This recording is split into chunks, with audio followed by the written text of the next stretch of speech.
आपको भारतीय Janata party paid करती है कि आप जाइए देश के किसानों के जो आंदोलन है उसको खत्म करिए, आप जाइए और तमाम तरीके के सवाल करिए। आपको भारतीय जनता पार्टी पैसा देती है। एक मिनट, आपको करती है पेड भारतीय जनता पार्टी? ये डेमोक्रेटिक कंट्री है। We are living in a democratic country, we are living in 21st century. आप 21वीं सदी में रहते हैं और 21वीं सदी के भारत में अगर आप गवर्नमेंट का विरोध कर रहे हैं, डेमोक्रेटिक कंट्री इसी को कहा जाता है।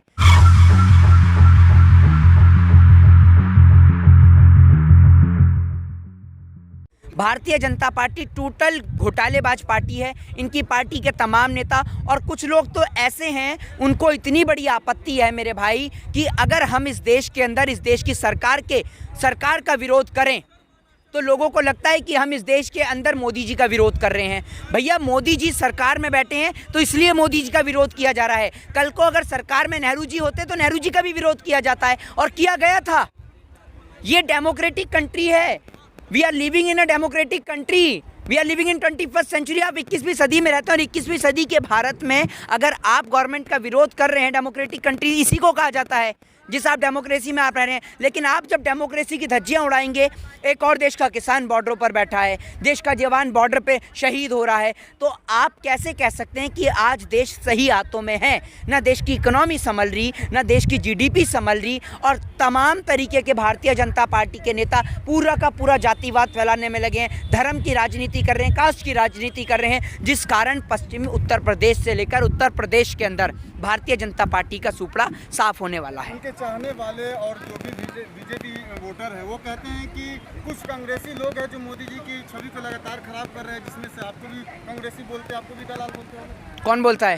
बीजेपी के फॉलोअर बोलते हैं, उनके चाहने वाले बोलते हैं। ओहो, वो बीजेपी के सोशल मीडिया पे जो कमेंट लिखते हैं, आप उन कमेंट के जवाब देंगे क्या? वो सोशल मीडिया में कमेंट लिखने वाले ना आधे से ज़्यादा भाजपा IT सेल के पेड उनके लोग होते हैं, पेड वर्कर होते हैं जो वो कमेंट्स लिखते हैं। तो मैं उन कमेंट्स की ओर ध्यान नहीं देता। मैं इस देश की सरकार के विरोध में बोलता रहूँगा जब तक इस देश की सरकार, अगर सरकार अच्छा काम करेगी तो सरकार के पक्ष में भी बोलूँगा। लेकिन ऐसा नहीं है कि हमारा काम सिर्फ सरकार का विरोध करना है, ऐसा नहीं है। आपके ऊपर आरोप लगते हैं कि आप लगातार केवल मोदी जी से सवाल करते हैं, भारतीय जनता पार्टी की और मोदी जी की छवि खराब करने के लिए आप लगातार। एक बात आप मुझे बताइए कि मोदी जी से सवाल ना करके मैं किससे सवाल करूँ? आप बताइए। आप मोदी जी से सवाल कीजिए। अभी कह रहे मोदी जी से सवाल करते हैं, अब कह रहे मोदी जी से सवाल कीजिए। आप अपनी बात पे ही क्यों नहीं रहते? किससे सवाल करूं मोदी जी के अलावा? और भी तो कांग्रेस के नेता है, और भी कांग्रेस की पार्टी, अलग अलग राज्यों में कांग्रेस की सत्ता है, सरकार। एक बात मुझे बताइए, 10 लाख का सूट किसने पहना था? किसने पहना था 10 लाख का सूट? आप जवाब दीजिएगा जल्दी जल्दी। अरे एक मिनट, जवाब दीजिए जल्दी जल्दी। Personal life? मोदी जी चाय बेच के लाए थे, मोदी जी चाय बेच के 10 लाख का सूट लाए थे। पर्सनल लाइफ हो गई वो उनकी, है पर्सनल लाइफ हो गई। 100 स्मार्ट सिटी का वादा किसने किया था? चलिए वो छोड़िए, 100 स्मार्ट सिटी का वादा किसने किया था? बताइए ना, एक मिनट, किसने किया था 100 स्मार्ट सिटी का वादा? जल्दी जल्दी मुझे जवाब दीजिए। मोदी जी ने किया था ना। 2 करोड़ रोजगार का वादा किसने किया था? मोदी जी ने किया था ना। तो सवाल जब मोदी जी ने वादा किया था तो सवाल का जवाब भी तो मोदी जी से लिया जाएगा, ना कि वहाँ पर जाके अमेरिका जाके जो बाइडेन से लिया जाएगा। आप कैसी बात करते हैं कि मोदी जी से सवाल पूछते हैं तो ऊपर जाके नेहरू से सवाल पूछूं? ये बताइए ना मुझे आप। विपक्ष की भी तो एक भूमिका होती है, वो भी एक समझिए तो सरकार। अरे भैया, विपक्ष का खुद काम है सत्ता पक्ष से सवाल करना। हम विपक्ष से सवाल क्यों करेंगे? विपक्ष कहेगा कि हमारे को कौन सा आपने पोस्ट दे रखी है या हम क्या काम कर। अब एक बात मुझे बताइए, देश के अंदर सरहद पे देश का जवान शहीद हो रहा है, देश का किसान यहाँ बॉर्डर पे बैठा हुआ है, तो मैं जाके राहुल गांधी से बोलूँ, अखिलेश यादव से बोलूँ, मायावती से बोलूँ कि कृषि काले कानून वापस ले लो? मायावती के घर के बाहर, अखिलेश यादव के घर के बाहर, राहुल गांधी के घर के बाहर धरना दूँ कि ये तीनों कृषि काले कानून वापस ले लो? बताइए ना आप मुझे।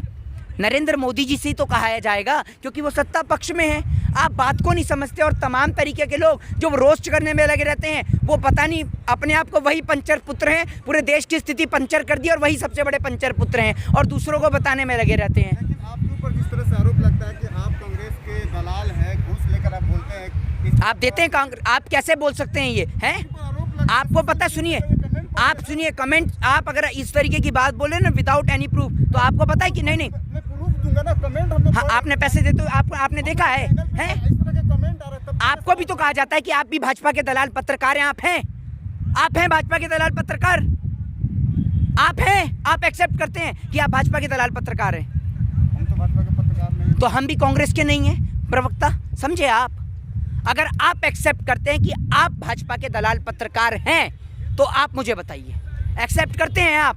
बताइए क्यों चलिए आप यही इस सवाल का जवाब दीजिए। आपको भारतीय जनता पार्टी से पैसा आता है? आपको भारतीय जनता पार्टी पेड करती है कि आप जाइए देश के किसानों के जो आंदोलन है उसको खत्म करिए, आप जाइए और तमाम तरीके के सवाल करिए?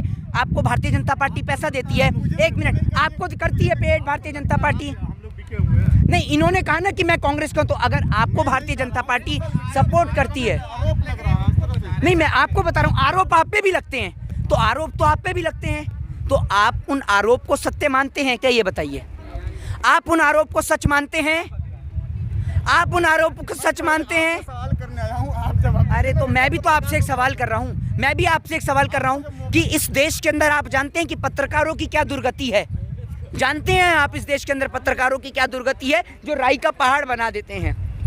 और देश के प्रधानमंत्री को प्रधानमंत्री बनाने वाले आप ही लोग हैं। जिन देश के किसानों ने अपना बलिदान दिया, यहाँ बॉर्डरों पर आकर, दिल्ली के बॉर्डर पर आकर, सिंधु बॉर्डर पर आकर, गाजीपुर बॉर्डर पर आकर और टिकरी बॉर्डर पर आकर, जिन भी देश के किसानों ने अपना बलिदान दिया, उनका बलिदान इस देश की जनता, इस देश की आवाम और इस देश के बैठे किसान और इस देश के किसान संगठन के लोग व्यर्थ नहीं जाने देंगे। देश के किसान का बलिदान और उनकी शहादतें हरगिज़ व्यर्थ नहीं जाएंगी। जब तक ये तीनों कृषि काले कानून वापस नहीं होंगे, तब तक इस देश के किसान की बस्ती और उसका डेरा ऐसे ही इस रोड के ऊपर जमा रहेगा, जैसे कि आप मेरे पीछे देख रहे हैं। लेकिन किसानों को मुश्किलों का सामना करना पड़ रहा है, आंधी तूफान भी आ रहे हैं, टेंट भी टूट रहे हैं, कब तक ये सब होता रहेगा? देखिए, आंधी आए चाहे तूफान आए, देश का किसान ऐसे के ऐसे ही डटा रहेगा और देश के किसान की लड़ाई अब डायरेक्ट इन तीनों कृषि काले कानून को लेकर डायरेक्ट इस देश के उद्योगपति और सरकार से है।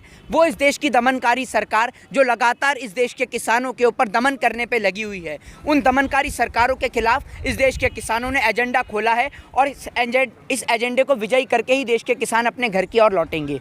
सरकार इससे पहले पश्चिम बंगाल में जाकर चुनाव में व्यस्त हो गई थी, और फिर लगता है कि अब उत्तर प्रदेश में चुनाव आने वाले, वहां जाकर व्यस्त हो जाएगी, तो ये लंबा दौर चलेगा ना किसानों का? देखिए, सरकार की व्यस्तता का मतलब ये नहीं है कि सरकार को नहीं पता कि गाजीपुर बॉर्डर पर, सिंधु बॉर्डर पर, टिकरी बॉर्डर पर या तमाम जगहों पर आंदोलन चल रहे हैं। देश की सरकार अच्छी तरीके से जानती है, और सरकार नहीं जानती तो क्या हुआ, देश की जनता और आवाम तो जानती है कि देश का किसान धरने पर डटा हुआ है।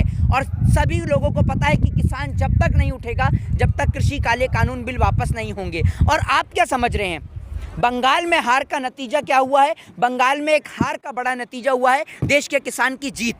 देश का किसान जो यहाँ से गया, तमाम बॉर्डरों से गया, वहाँ बंगाल की ओर रवाना हुआ और बंगाल में जाकर भारतीय जनता पार्टी के काले चिट्ठों की पोल खोली। तब बंगाल की जनता ने समझा कि ये वोट देश के किसान के नाम पर दिया जाना चाहिए। और इस बार मुझे पूर्ण रूप से यकीन है कि इस देश की जनता, उत्तर प्रदेश की आवाम भारतीय जनता पार्टी के विरोध में और इस देश के किसान के समर्थन में वोट डालेगी और भारतीय जनता पार्टी का उत्तर प्रदेश से भी सुपड़ा साफ करेगी।